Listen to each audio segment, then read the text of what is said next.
우리 곁에 계신 하나님, 감사합니다. 좋은 날씨를 주시고, 맛있는 따뜻한 밥을 주시고, 다들인 가족들과 함께 즐거이 예배 드릴 수 있는 시간을 주셔서 감사합니다.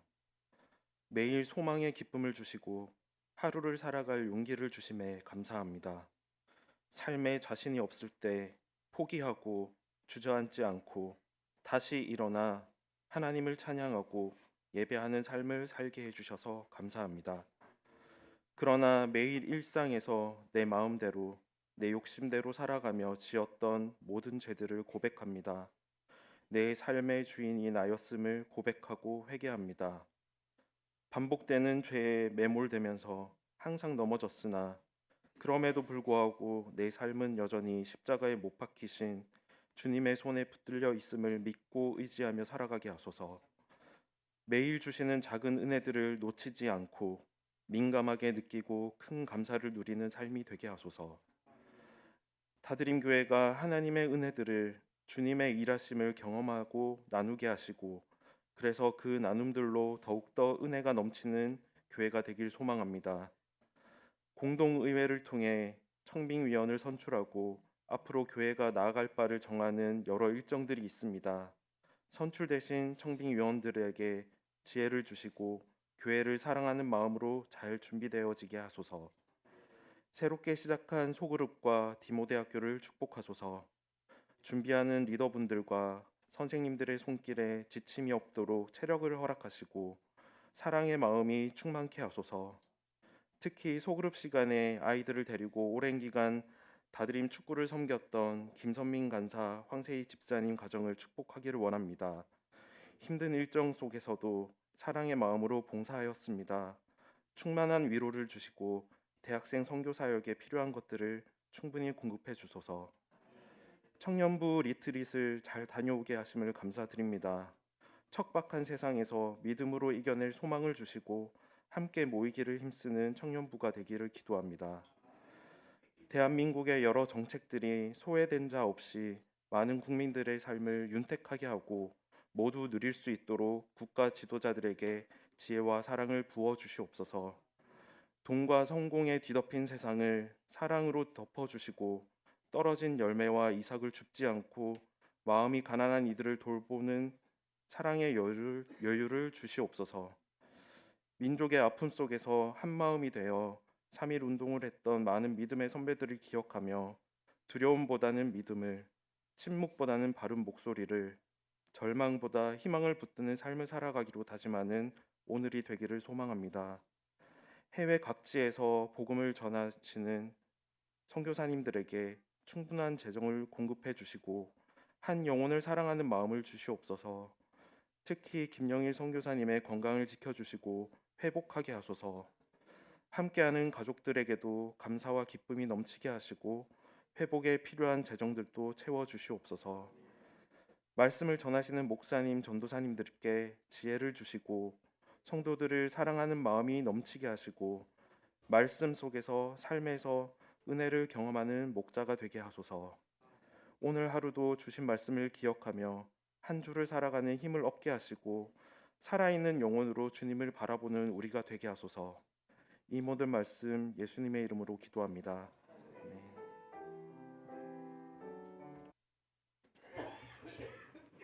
반갑습니다, 여러분. 네, 저는 청년부 담당하고 있는 이한일 목사라고 합니다. 이렇게 한 달이 빨리 가나 모르겠어요. 네, 금방 이 자리에 다시 오게 되는데 너무 긴장되고 떨립니다. 그리고 또 걱정됐던 것이 제가 지난주부터 소리가 나오지 않는 거예요. 제가 이제 수술을 한번 하고는 성대가 조금 일부가 이렇게 잘렸나? 절단이 전 됐는데 그 뒤로는 조금 무리하거나 아니면 약간의 성대에 문제가 생기면 이렇게 후두에 이제 염증이 금방 생기더라고요. 그래서 이 소리가 나왔어요. 그래서 이제 여러분 앞에 어떻게 할 수 있나. 근데 하나님이 은혜를 주셔가지고 잘 낫고 또 어제 청년부 리트릿도 여러분의 후원 가운데 잘 다녀왔습니다. 여러분의 또 후원에 진심으로 감사를 드립니다. 그렇게 목소리를 한번 내니까 어떤 분이 이렇게 얘기를 해주시더라고요. 근데 목소리 은혜롭고 좋은데요. 내가 이렇게 약간 이런 느낌 있잖아요. 목소리가 잠깐 하면 기도 열심히 한 것 같고 은혜 많이 받은 것 같고 찬양 열심히 한 것 같아서, 왜 어른들 중에서도 그런 목소리 가지신 분이 있으면 약간 뭐 거룩해 보이고 좀 그런 뭐 생각이 듭니다. 왜냐하면 오늘 또 나눌 주제 중에 하나 거룩이라는 주제거든요. 근데 거룩하면 어떤 생각이 떠오르시는지 모르겠습니다. 우리가 방금 말씀드렸지만 목소리가 좀 걸걸하시거나 좀 이렇게 옷을 좀 단정하게 입고 오시거나 뭐 예배 시간에 늦지 않으신다거나 이런 외적인 것들 어, 보면서 외적인 것들이 좀 이렇게 보여지는 것들 때문에 우리가 거룩이라는 단어를 쓰기 마련입니다. 아, 저분 좀 거룩하신 것 같아. 아, 저 장로님, 저 권사님, 저 집사님, 말씀하시는 거 보니까 좀 거룩하신 것 같아. 이런 생각을 우리는 거룩이란 단어를 떠올릴 때 생각하게 됩니다. 이 거룩을 오늘 왜 이야기를 하냐면, 오늘 우리가 읽은 레위기가 거룩에 대한 이야기거든요. 레위기는 사실은 레위 지파와 관련된 성경이죠. 이스라엘 백성이 출애굽을 하고 나서 이제 모세로부터 율법을 받을 때, 시내산 율법을 받을 때 그 자리에서 이 레위 율법도 함께 받은 것으로 성경은 기록하고 있습니다. 그래서 레위 지파를 통해서 특별히 거룩이 무엇인가, 제사의 정결법에 대해서, 제사를 어떻게 드려야 하는지, 먹지 말아야 될 것은 무엇인지 너무 복잡해요. 그리고 대속죄일들과 관련된 이야기들이라든지, 그래서 정결과 깨끗, 부정함이 어떻게 되면 제하해지는가에 대한 이야기들을 아주 체계적으로 기록해 놓은 것이 레위기라고 할 수 있습니다. 그래서 여러분 성경 통독하시다 보면 창세기 출애굽기까지는 잘 나가다가 어디서 위기가 오죠? 레위기에서 위기가 옵니다. 그리고 신명기에서 좌절하고 이렇게 되는 것이죠. 그래서 이제 구약을 건너뛰고 마태복음으로 넘어가는 분들이 참 많은데, 이 위기가 레위기에서 오듯이 레위기 참 어려워요. 근데 오늘 우리가 나눌 이야기 중에 이제 거룩에 대한 이야기가 쭉 나오다가 오늘 우리가 읽은 본문 19장이 되면 분위기가 싹 바뀝니다. 분위기가 싹 바뀌는데, 마치 우리가 레위기에서 쭉 읽어왔던, 생각해왔던 거룩과 정결에 대한 이야기는 안 나오고 이상한 생활에 대한 이야기가 갑자기 등장해요. 뜬금이 없어요, 사실은. 예를 들면 이런 것이죠. 레위기 19장 3절 상반절을 함께 읽어보도록 하겠습니다. 너희는 저마다 어머니와 아버지를 공경하여라. 이건 세번역인데요. 아마 저는 세번역을 좀 많이 읽는 편입니다. 이상하죠? 거룩에 대한 이야기를 나누다가 부모를 공경하는 것이 거룩한 삶과 무슨 관련이 있단 말인가? 물론 부모 공경하는 것 중요하죠. 근데 그동안 우리가 레위기를 통해 배워왔던 구별된 삶에 대한 이야기와는 좀 상관없는 이야기가 나옵니다. 그리고 레위기 19장 9절부터 10절은 또 이런 이야기가 나오는데 함께 읽어보도록 하겠습니다. 너희가 끝까지 다 거두지 말고 너희 떨어진 이삭도 줍지 말며 너의 포도원의 열매를 다 따지 말며 너의 포도원을 떨어진 열매도 줍지 말고 가난한 사람과 외국인을 위하여 나는 너희의 하나님 여호와이니라. 외국인을 위하여 곡식을 거둘 때까지는, 아니 솔직히 말해서 내 밭인데, 내가 경제활동해서 내가 꾸려온, 내가 열심히 노력해서 피땀 흘려 노력해온 내 농사지은 내 결과물인데 왜 하나님께서는 밭 모퉁이는 거두지 말라고 하시고 그 모퉁이는, 그 열매는 따지 말고 그 열매를 누구를 주라고요? 가난한 사람과 거류민을 위하여 버려두고, 타국인, 여기서는 타국인이라고 소개되어 있죠. 외국인이라는 소리예요. 외국인들을 위해서 버려두라고 하는데 너무 억울하잖아요, 솔직히 말씀드리면. 뭐 내가 농사지어서 다 내 것인데 왜 하나님께서는 그의 일부는 너 것이 아니라고 이야기하는 것일까요? 19장에 다른 구절을 쭉 살펴보셔도, 좀 우리가 읽겠지만 쭉 살펴보셔도 이상합니다. 아무리 봐도 정결과 깨끗과 구별과는 아무 상관이 없다는 것을 잘 알 수 있어요. 오늘 이 문제를 해결하면 오늘 설교는 마무리됩니다. 우선 오해를 좀 풀 여지가 좀 있는데요. 부분이 있는데요. 거룩에 대한 우리의 생각이에요. 첫 번째, 우리가 거룩하면 아까 말씀드렸지만 첫 번째 거룩은 구별됨이에요. 거룩이라는 뜻이 히브리어로 카도시거든요. 카도시, 크다시, 카다시. 여러 가지로 발음이 되지만 카도시라고 하는 이 뭐를 형상시키면 되냐면 이미지를 두부를 여러분 칼로 자르신 적이 있으시죠? 두부를 칼로 자르시면 두부가 이렇게 울퉁불퉁하게 잘리던가요? 깔끔하게 잘리죠. 그게 거룩이에요. 그러니까 완전히 잘려서 나오는 것이 거룩입니다. 그러니까 예전의 생활로부터는 완전히 깨끗해지고 거룩해지는 과정. 그래서 흠이 하나도 없는 것이 카도시, 거룩이라는 뜻에 가깝습니다. 이것은 어디로부터 시작되냐면 저 위에 계신 하나님과 우리의 차이로부터 시작됩니다. 하나님과 우리의 차이가 엄청나죠?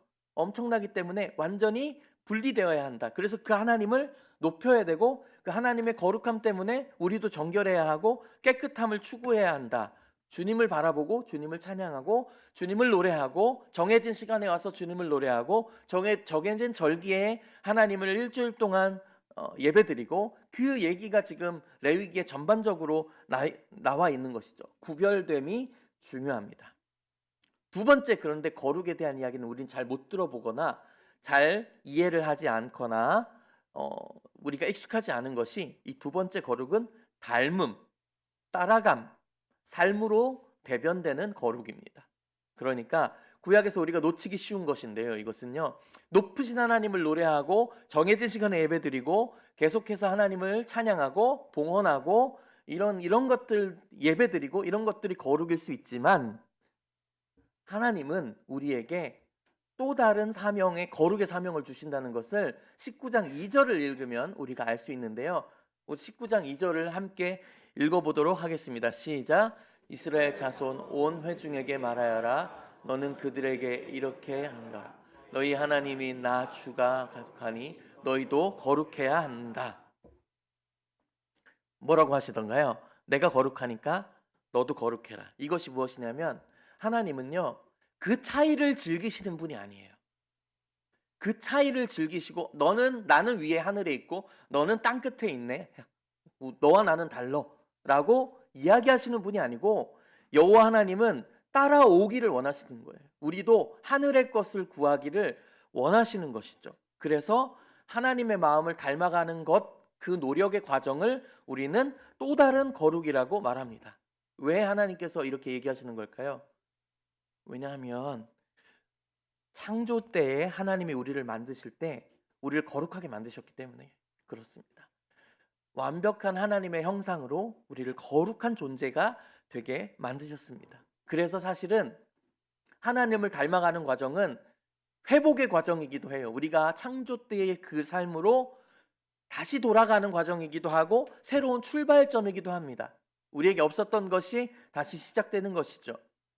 그러면 우리가 그 거룩한 것들을 닮아가기 위해 가장 중요한 것이 무엇일까요? 성경은 이렇게 기록하고 있거든요. 하나님의 마음을 닮아갈 것을 이야기합니다. 그럼 하나님의 마음이 무엇인지 알아야죠. 하나님의 마음이 무엇입니까? 우린 성경을 통해 잘 알죠. 예수 그리스도를 통해 우리는 배웠죠. 하나님의 마음은 사랑이죠. 하나님의 마음의 사랑은 여러 가지 파생 용어가 성경에 기록되어 있는데요. 여러분 기억나시는 것들이 있나요? 사랑의 파생 용어들, 인애, 자비, 은혜, 긍휼, 이런 것들, 이런 단어들을 통해 하나님의 사랑이 파생되어서 우리에게 나누어지고 우리 또한 그 마음을 가지기를 원하시기 때문에 그 길을 걸어가는 것이 거룩의 길이라고 레위기는 이야기하고 있는 것입니다. 이제는 우리가 19장의 몇 구절들을 한번 그 거룩의 관점, 두 번째 관점에서 바라보면서 성경 구절을 한번 읽어보도록 하겠습니다. 몇 구절 읽어볼 텐데요. 먼저 19장 13절, 13절, 14절입니다. 함께 읽어보도록 하겠습니다. 너는 이웃을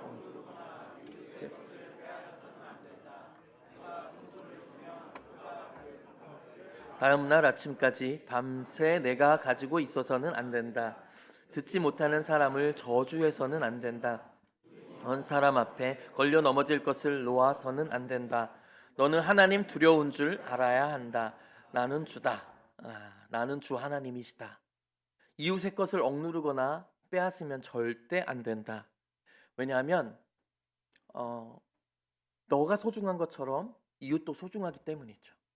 내가 소중한 것처럼 옆에 있는 사람의 가진 것도 소중하기 때문이죠. 고대 사회에선 CCTV나 이런 것들이 없었기 때문에 이웃의 것들을 빼앗거나 억누르는 것들이 그 재판으로 가는 과정이 굉장히 어려웠다고 해요. 그래서 쉽사리 그런 것들이 일어났던 시대라고 합니다. 그리고 품꾼을 쓰면 품꾼이 받을 돈을 연체시키거나 그런 경우가 많았다고 합니다. 이것을 율법으로 금지시켜 놓는 거예요. 그러니까 예배법만 율법이 있는 것이 아니라 이런 사회적인 규범에도 하나님께서는 거룩하게 살기 위해서 필요한 것들로 이런 구절을 소개하고 있는 겁니다. 그리고 장애인들을 저주하면 안 된다. 듣지 못하기 때문에 저주해도 된다고 생각하고 마음껏 그들에게 조롱하고 놀리는 시대이기도 했죠. 지금 시대는 어떻습니까? 지금도 마찬가지죠. 그리고 눈이 먼 사람 앞에 걸려 넘어질 것을 놓아서는 안 된다고 성경은 기록하고 있습니다. 우리는요, 우리의 걸음에, 우리의 과정에, 우리의 여정에만 돌뿌리가 있는 것을 고통스러워합니다. 그래서 치웁니다. 우리의 삶 앞에 있는 돌뿌리는 우리가 치워요. 그런데 여러분, 앞을 못 보는 장애인의 돌뿌리를 생각해 보신 적 있습니까? 하나님은 지금 율법을 통해서 장애를 가진 이들에게 신경 써야 한다는 것을 율법으로 명령하고 규정하고 계십니다. 어떻게 이까지 규정하고 계시냐면 너 그렇게 안 하면 하나님의 분노가 너희와 함께 할 거라고 협박까지 하실 정도로 장애인에게 신경을 써라.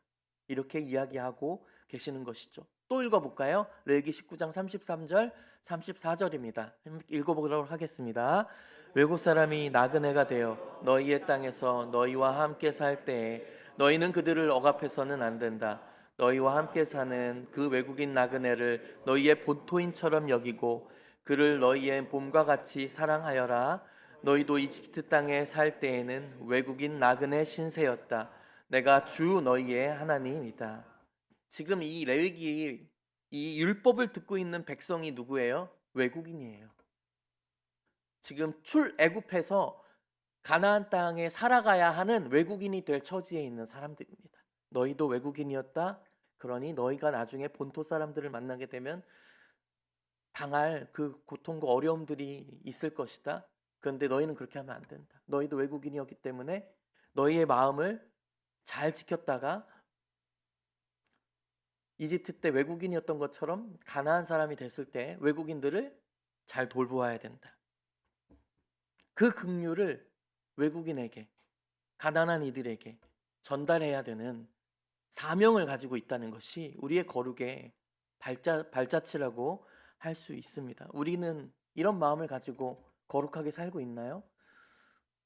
최근 통계에 따르면 외국인들이 더 많이 살고 있는 한국 사회에서 외국인에 대한 혐오는 갈수록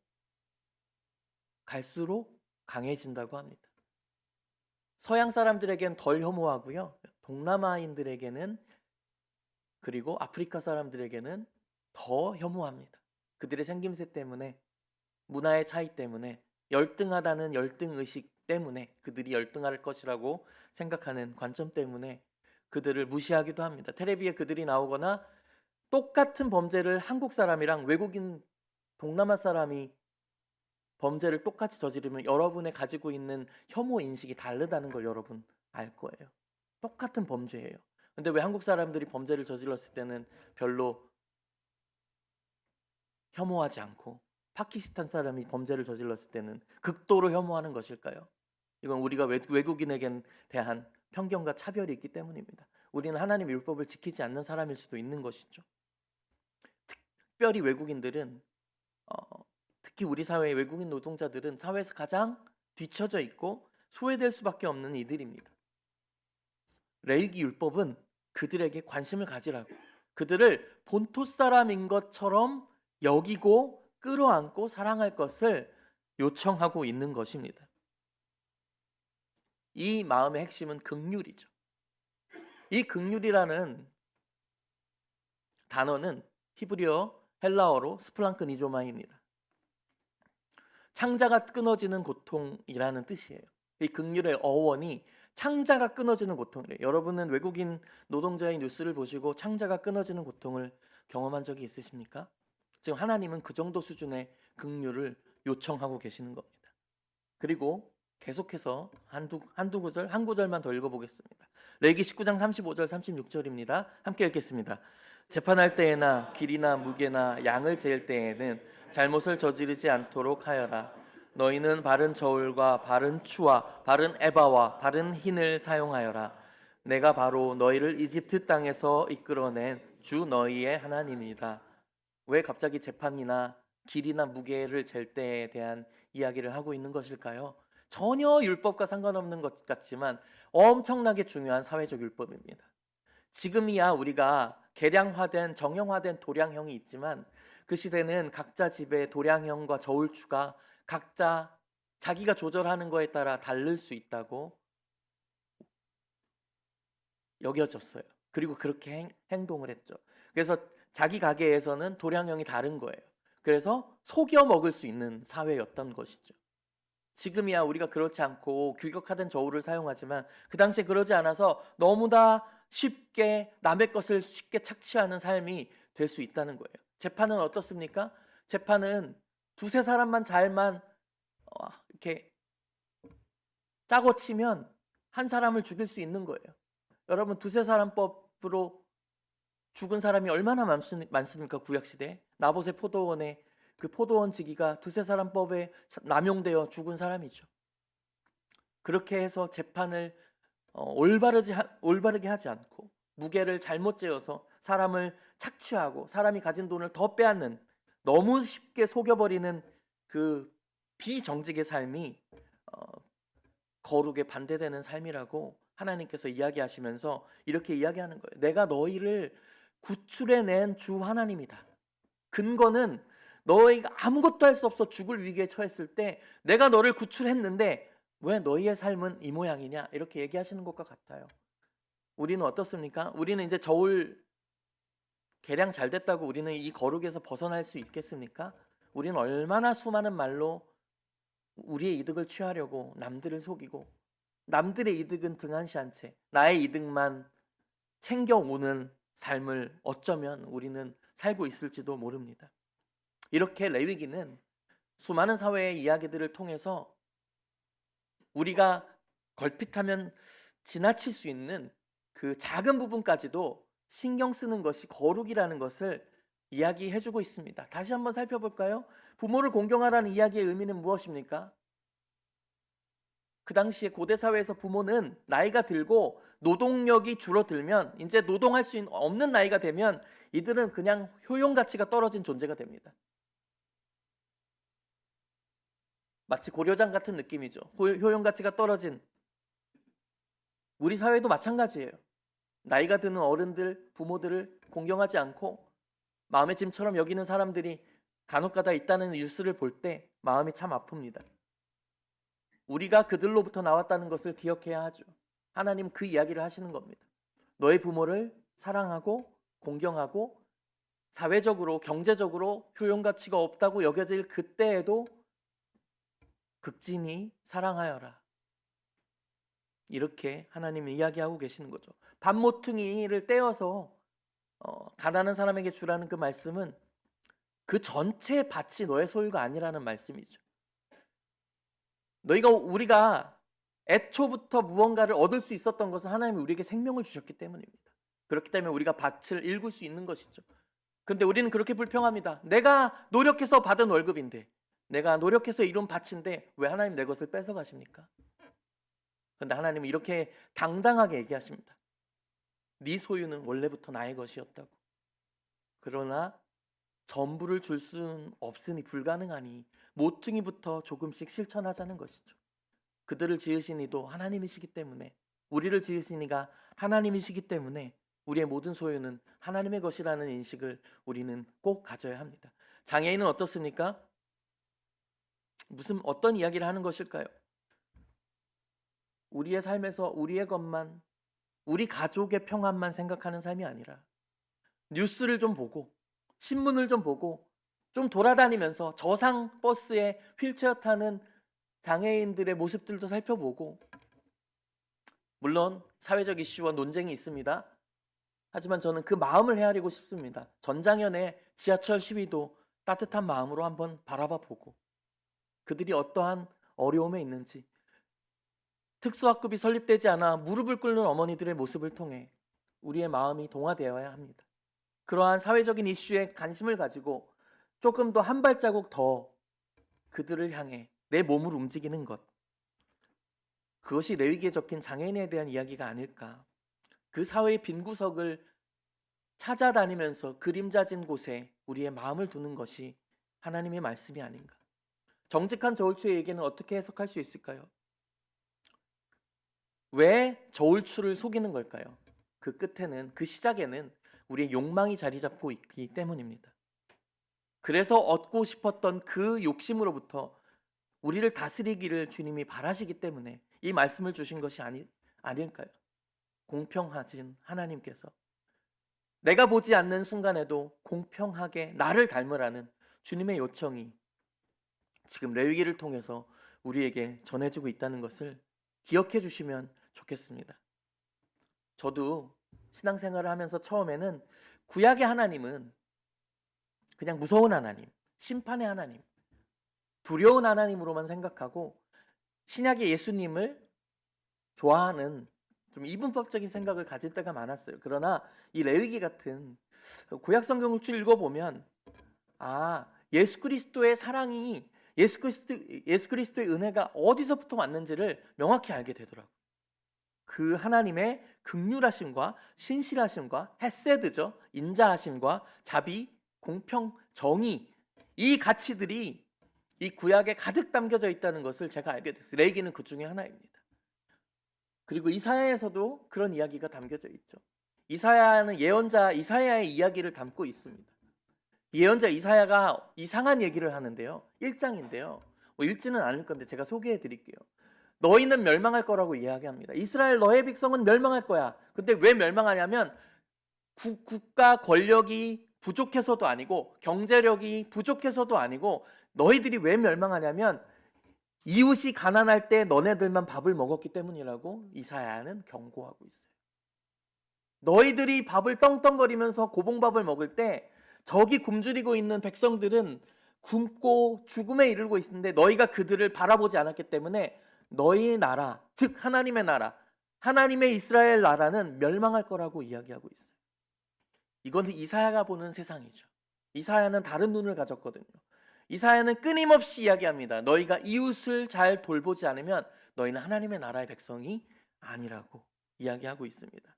시편 기자 역시 이렇게 얘기합니다. 시편 85편을 쓴 기자가 꿈꾸는 세상은 다음과 같은데, 이것은 한번 읽어보도록 하겠습니다. 10절부터 13절까지입니다. 함께 읽겠습니다. 사랑과 진실이 만나고 진실이 땅에서 돋아나고 정의는 하늘에서 굽어본다. 주님께서 좋은 것을 내려주시니 우리의 땅은 열매를 맺는다. 정의가 주님 앞에 앞서가며 주님께서 가실 길을 닦을 것이다. 정의와 공평, 미슈파트, 제다카, 이것은 긍휼의 마음으로부터 시작된 올바름을 정의라고 부릅니다. 그 긍휼한 마음으로 내가 올바른 삶을 살고자 다짐하는 그것이 정의인데, 그 정의가 이 땅에서 열매를 맺는 삶을 시편 기자는 꿈꾸고 있습니다. 제가 이런 이야기를 다른 교회에서도 몇 번 한 적이 있는데요. 제가 청년부만 15년 했으니까 한 청년이 다가와서 저한테 이렇게 얘기하더라고요. 목사님, 좋은 말씀 감사합니다. 그런데요, 틀린 말씀이라고 생각합니다. 이렇게 얘기했어요. 건방진 놈. 물론 이게 마음속에만 있었어요. 밖으로 꺼내진 않았습니다. 절 잘 들어봤어요. 어떤 논리인지. 왜 내 설교가 틀렸을까요? 이렇게 물어보니까 그 청년이 이렇게 대답했어요. 그 청년은 원로 목사님의 손자였는데요. 그 청년이 이렇게 얘기했습니다. 그럴 시간에 예배를 해야죠. 그럴 시간에 말씀을 더 봐야죠. 그럴 시간에 하나님을 더 찬송해야죠. 새벽 예배 나와야죠. 목사님 새벽 예배 좀 빠지시던데. 이렇게 저한테 얘기하시더라고요. 맞는 말 같기도 하죠. 하나님을 더 예배해야죠. 기도해야죠. 말씀 더 봐야죠. 그럴 시간이 어디 있습니까? 여러분 동의하십니까? 저는 그렇게 생각하지 않습니다. 예배는 예배당에만, 예배당이라고 하기도 그렇죠. 교회에서만 이루어지는 게 예배가 아니라고 생각합니다. 예배는 삶에서도 사회에서도 응당 주님께서 높임을 받으셔야죠. 삶의 모든 영역이 주님을 높여드리는 영역입니다. 그러면 그 영역에선 어떻게 하는 것이 예배입니까? 영등포역 앞에서 물론 그분을 존중합니다만 사람들이 지나가는 것을 막고 엄청난 스피커로 노래하는 것만이 세상에서 예배하는 것입니까? 아니죠. 내 공동체를, 내가 교집합이 되고 있는 그 공동체에 발을 딛고 그들을 회복시켜가는 과정을 내 삶으로 보여드리는 것, 그것이 삶의 예배죠. 그리고 내 교집합을 늘려나가는 것, 내 영역에, 내 바운더리에는 장애인이 없었지만 오늘 말씀을 듣고 내 영역을 장애인으로 확장시켜가는 과정, 그것이 예배죠. 더 잘해야죠. 우리는 세상 사람들도 다 하는 것인데 우리는 더 잘해야죠. 왜요? 우리는 그리스도인이니까. 우리는 거룩한 사람들이니까요. 하나님을 닮으려 애쓰는 하나님의 사람이니까요. 하나님의 형상이니까 우리는 훨씬 더 잘해야죠. 비교 불가해야죠. 급이 달라야죠. 왜냐하면 우리는 부름받은 사람들이기 때문입니다. 우리는 부름받은 사람들이기 때문에 거룩한 상상력을 펼쳐야 합니다. 내가 할 수 있는 상상력보다 더 큰 상상력으로, 하나님이 나를 통해서 이것도 하실 수 있나? 하나님이 나를 통해서 저것도 할 수 있나? 저 가난한 일을, 내 작은 것들, 내 작은 모퉁이를 통해서 회복시킬 수 있나? 하나님이 역사하시나? 상상력으로 타인의 아픔에 공감하면서. 어떤 이는 이렇게 얘기할 수 있어요. 에이, 좀 무감각해질 수도 있지. 뭐 내가 삶이 바쁜데 나 하루에 10시간씩 일하는데 가정 가사 생활 바빠 죽어. 너 가사 해봤어? 이렇게 얘기할 수도 있죠. 맞는 말씀이실 수도 있습니다. 하지만 여러분, 타인의 아픔에 무감각해지는 세상이 된다면 어떤 세상이 될 수 있는지 제가 2명을 소개해 드리도록 하겠습니다. 첫 번째 인물입니다. 그 사람의 이름은 아돌프 아이히만입니다. 들어보셨죠? 예루살렘의 아이히만이라는 글을 쓴 한나 아렌트의 글에 소개된 나치 전범입니다. 그 사람들이 나치 전범이고 사형을 당해야 마땅하는 사람이기 때문에, 아돌프 히틀러 다음으로 전범이기 때문에 분명히 흉악하게 생겼을 거야 라고 해서 재판장 예루살렘으로 찾아갔어요. 근데 그가 어떻게 생겼다고요? 너무나 말끔하고 너무나 잘생겼고 가장이고 성실하고 그 독일의 그 정부에서 가장 똑똑한 철도 관리자였고 이랬다는 거예요. 자기도 이렇게 얘기해요. 나는 시킨 일에 최선을 다했을 뿐이라고. 나는 위에서 시키는 대로 정말 성실하게 행했을 뿐인데 나에게 죄가 있어? 라고 이야기합니다. 여러분, 한나 아렌트는 이렇게 정리합니다. 그의 문제는 무엇이냐면 무능이다. 무슨 무능이냐면 생각의 무능, 상상의 무능이다. 말하기의 무능을 생각의 무능이 낳고 말하기의 무능은 행동의 무능을 낳는다. 그래서 이것을 악의 평범성이라고 이야기합니다. 그의 성실이 불러온 참담한 결과는 600만 명을 효율적으로 죽음으로 모는, 사형소로 모는 철도 관리였습니다. 그가 성실했습니다. 그는 최선을 다했습니다. 그러나 그는 생각하지 않았습니다. 그는 상상하지 않았습니다. 그의 행동이 어떤 일을 벌이는지 그는 생각하지 못했어요. 그의 상상력의 무능은 600만 명을 죽이는 효율성으로 둔갑합니다. 타인의 아픔에 무감각해지면요, 우리도 사람들을 말살시키는데 동조하는 사람이 되는 거예요. 두 번째 남자를 소개하려고 합니다. 그 사람의 이름은 성경에 기록되어 있는 사람입니다. 그 사람은 보아스입니다. 아이히만과 다르게 보아스는 외국인과 과부와 고아였던 그들의 처지, 나오미와 롯의 처제를 알았습니다. 룻의 처지를 알았습니다. 그들의 처지를 알았다는 것보다 더 우선하는 것은 그는 하나님의 긍휼하신 성품을 알았어요. 그래서 여러분 늦게 아시죠? 어리석게도 율법을 지켜낸 보아스의 이야기입니다. 이삭을 어떻게 해요? 버려두죠. 마음대로 거두게 합니다. 가난하고 외국인이었던 룻을 소위 말해 삼성전자 사장이 외국인 베트남 노동자와 결혼하는 거예요. 어느 성경에서는 뭐 예뻐서 결혼했다고 하지만 어떤 설교자는 이건 예쁨의 차원이 아닙니다. 삼성전자 사장과 외국인 노동자의 사랑이에요. 그것도 율법을 지키기 위해서 그의 아이를 낳아주는 것이죠. 그 율법을 지키려고 선뜻 결혼에 나아가는 게 보아스입니다. 기억하십시오. 그 율법이 지켜지지 않았던 시대인 사사시대에 유일하게 율법을 지켰던 보아스가 그 율법을 지키자 하나님께서는 그 자손 속에 누구를 탄생하게 하시냐면 그의 손자가 누구죠? 다윗이죠. 그 다윗의 자손이 누구시죠? 예수 그리스도죠. 예수 그리스도가 어디에 태어나죠? 베들레헴에 태어나죠. 지금 이 보아스가 있는 곳이 베들레헴이죠. 하나님은 이런 방식으로 하나님 나라를 이루어 가시는 것이죠. 율법이 지켜지는 곳에 예수 그리스도를 보내시는 분, 그게 하나님 아버지의 넓은 사랑입니다. 여러분, 우리는 이제 세상으로 나아가야 합니다. 제가 아까 그 밭 모퉁이의 정의를 한번 구해봤는데요. 화면에 띄워보시죠. 여러분 아시죠? 모퉁이 뭔지 아시죠? 예, 이거 제가 읽어드릴게요. 구부러지거나 꺾여져 돌아간 자리예요. 그러니까 옛날에 그 모퉁이 게임 해본 적 있으세요? 땅 따먹기라고? 그러면 예, 어르신들만 아시네요. 저를 포함해 그 네모난 거 그려놓고 돌 이렇게 땅 해가지고 내 땅 따먹는 거, 그게 모퉁이입니다. 변두리나 구석진 곳, 일정한 범위의 어느 부분. 근데 모퉁이는 넓이가 무엇입니까? 라고 물어보면 넓이가 정의가 될 수 없습니다. 왜냐하면 모퉁이는 제각각이기 때문입니다. 여러분의 삶의 모퉁이, 여러분의 삶의 밭 모퉁이의 넓이는 어디입니까? 무엇입니까? 무엇인지는 지금 중요하지 않습니다. 지금 중요한 건 그 모퉁이를 넓혀가는 것이죠.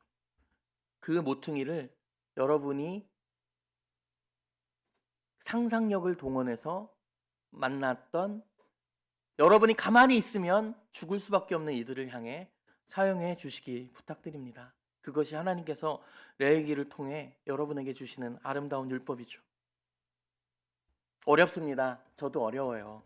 그러나 여러분 조금씩 넓혀가면 됩니다. 저는 우리 교회에 정말 너무 좋은 교회라고 생각합니다. 우리 교회는 모퉁이가 넓은 교회라고 생각합니다. 네, 여러분은 어떠세요? 여러분 다드림 이름에 얹혀가지 마십시오. 다드림 교회라는 남들도 칭찬하는 교회 이름에 우리는 얹혀갈 수 있습니다. 그러나 여러분의 삶의 모퉁이도 넓혀 가셔야 합니다. 그 거룩함으로 여러분을 초대합니다. 우리가 어렸을 때는 두근거림이 많았던 것 같아요. 저는 요즘에 40대 이제 50대가 되어가는 과정에서 두근거림이 없는데요. 여러분, 제가 영화부 설교를 3주 전에 했는데 그 아이들은 조금만 얘기해도 두근거리고 설레고 기쁘고 즐겁고 웃음이 넘치는 아이들이더라고요. 신나는 놀이를 하고 친구를 사귀면서 두근거렸던 그 시절이 있었죠. 청년 때는 무엇이 두근거렸죠? 학교를 다니고 새로운 것을 알아가고 사회에서 자리를 잡아가고 조금씩 올라갈 때, 또 결혼을 하고 아이를 낳고 그들의 재롱을 지켜볼 때 우리는 두근거리고 설레죠. 물론 육아가 힘들긴 하지만 그들의 모습을 볼 때 즐겁고 기쁘고 설렙니다. 그 이후에 여러분의 설렘은 있으십니까? 여러분 무엇으로 설레시겠습니까? 이제는 누군가를 살리는 마음으로 설레시기를 부탁드립니다. 여러분의 작은 모퉁이를 떼어 누군가를 살리게 만드는 아름다운 복음의 삶으로, 거룩의 삶으로, 삶이 전부가 모퉁이셨던 예수 그리스도의 그 발자취를 따라서 사순절 두 번째 주일에 우리도 조금씩 그 모퉁이를 넓혀가 아버지 하나님과 우리를 일치시키고 아버지 하나님을 설레게 하며 내 삶도 설레게 하는 그런 아름다운 인생이 되시기를 주님의 이름으로 축복합니다. 이제 기도하겠습니다. 사랑의 하나님 감사합니다. 우리를 거룩의 삶으로 초대하시니 감사합니다. 우리와 너무나도 많은 차이가 있지만 그 차이를 가만히 두지 않으시고 우리와 닮았다 여겨주시며 우리를 새롭게 이끌어 주신 아버지 하나님의 놀라운 사랑을 노래합니다. 이제 우리도 주님을 닮아가려 합니다. 우리의 모퉁이의 일부를 떼어 가난하고 병들고 쓰러진 이들, 외국인들, 거류민들, 그리고 우리의 상상력으로 만들어낸 우리의 교집합들에게 우리의 모퉁이를 사용할 수 있도록 인도하여 주시옵소서. 그래서 우리의 마음이 주님과 닮아지며 우리가 거룩으로 한 걸음 앞서갈 때 주님 이 교회를 사용하시고 이 성도들을 사용하셔서 좀 놀라운 일들을 주님 앞에 보일 수 있도록 주님 인도하여 주시옵소서. 감사드리오며 예수님의 이름으로 기도드립니다. 아멘. 네, 목사님 나오셔서 성찬식 인도하시겠습니다.